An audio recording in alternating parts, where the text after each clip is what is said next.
Hey y'all, it's that time again, and tonight I've got some inside information about some possible changes to the Detroit Tigers uniforms. So stick around, cause you know where you are, baby. You in the Funko Den.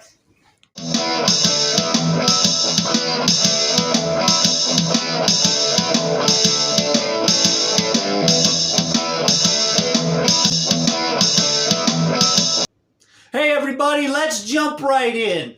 About a month back, the Detroit Tigers sent out a survey to folks on their email list. Now, I'm on the email list because I buy my tickets directly through the Detroit Tigers website. So they have my email. I get all the team emails, and I received the email with the survey that went out for the fans.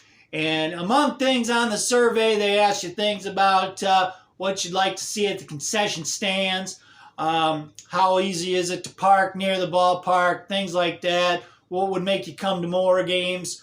But one of the things that stood out to me in the survey was some particular questions about the Detroit Tigers uniforms.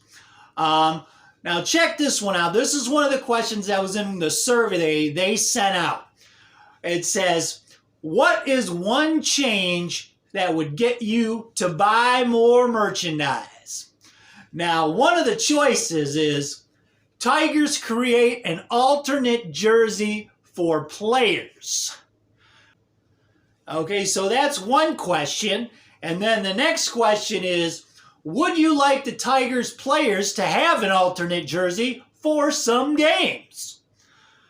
And then the next question was, if the Tigers were to add an alternate jersey, what would you like to see in the design of the alternate jersey?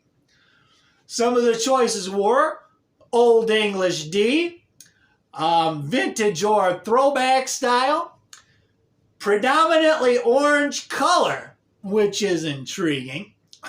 Now, my personal opinion, I wouldn't mind seeing the Tigers add an alternate jersey for certain games. A lot of people make the argument that, hey, you know, the uniforms are great the way they are. Let's stick with tradition. But the fact of the matter is, we've already broken with tradition with the Detroit Stars uniforms that they wear, the Latin American Heritage uniforms they wear that say Tigres on them. So tradition's already broken. So I don't see any reason why it would be so bad for the Tigers to add an alternate jersey. You know, particularly, I wish they would go back to the Old English D that they wore on the home uniforms through 2017. They changed in 2018 to match the D on the cap. Suddenly that was a problem after 50 plus years that the D on the jersey didn't match the cap. I never had a problem with it. Most fans I talked to didn't have a problem with it.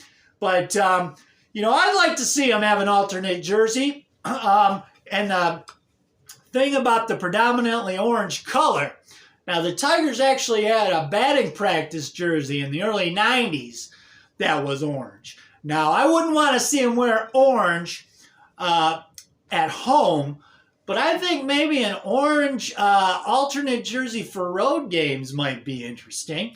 As far as the alternate jersey for home games, they did wear a one-off alternate jersey, you might know, in 1995, which I thought was kind of cool. They wore it for one game. Sparky Anderson, the manager at the time, didn't like it. I don't think John McHale liked it. They dropped it after one game, but it actually looks pretty cool. I wouldn't mind seeing them wear something like that for an alternate jersey for home games. Or if you want to do a throwback style, they could wear their batting practice jerseys that they wore back in the mid-'80s. The midnight blue with the white Old English D on it with orange trim. It's sort of the pullover style that was popular back then. They could break something like that out for select home games to kind of honor the past glories of the team, the '84 team that last won the World Series. Things like that, I think would be kind of cool.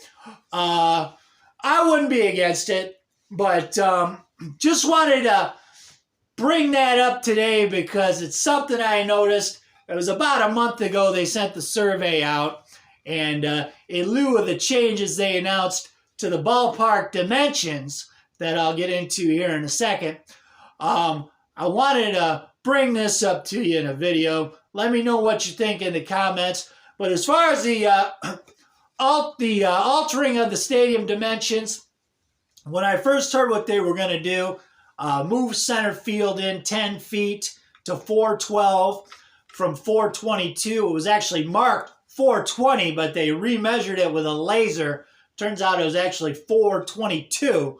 So they're moving that in 10 feet to 412. And they're going to lower the center field wall from 8.5 to 7 feet. The right center field wall is going to lower from 13 feet to 7 feet. And the right field wall is going to lower from 8.5 to 7 feet. So you're going to have a symmetry with the height of the walls throughout the ballpark. It's going to be 7 feet, which is going to be interesting. I don't necessarily know why they lowered it in right field. The right field fence is kind of a short porch until you get out to right center where it juts out. Now, that's the interesting part. They're lowering the right center field wall from 13 to 7 feet. Now, I want to know what that's going to entail. Are they just going to put a yellow line on it? Or are they actually going to remove part of the wall? Remove part of the seats? How is that going to work? If they're just going to put a yellow line up there, I don't necessarily think that's going to be very cool. But I guess the idea is you lower the walls, more opportunities for robbed home runs. And when I first saw these changes, I thought, wow, this isn't going to make much of a difference. 10 feet in center field. Still going to be a pretty big park. But then when I thought about it, it's a little change, and I think it's going to be good. I'm glad they didn't go too crazy with it. Still going to be a big ballpark. Still should be doubles and triples friendly when you hit that ball out to right center field. Going to be interesting. I'm excited. I only wish that opening day still wasn't almost 3 months away. I'm already getting geeked, but that's just me. But another thing that I think is going to happen, bringing that wall in for center fielders, there's going to be a lot less ground, or not a lot less, but there's going to be less ground to cover out there in center field. So I think you're going to start seeing, the outfielders are going to be able to play in more, and they're going to be catching a lot of balls now that may have dropped for base hits or dropped in the gaps for extra base hits. So I think that's going to be part of the collateral of these changes. But I dig it, man. I'm looking forward to it. Maybe help out the young sluggers like Riley Green a little bit. He hit the ball 415 feet. Maybe get rewarded with a home run instead of an out. But wanted to touch on those possible alternate uniform changes for the Tigers. Talk about the outfield walls. Thanks for checking in. You know where you are. It's the Fungo Den, and we'll see you next time. Who's here?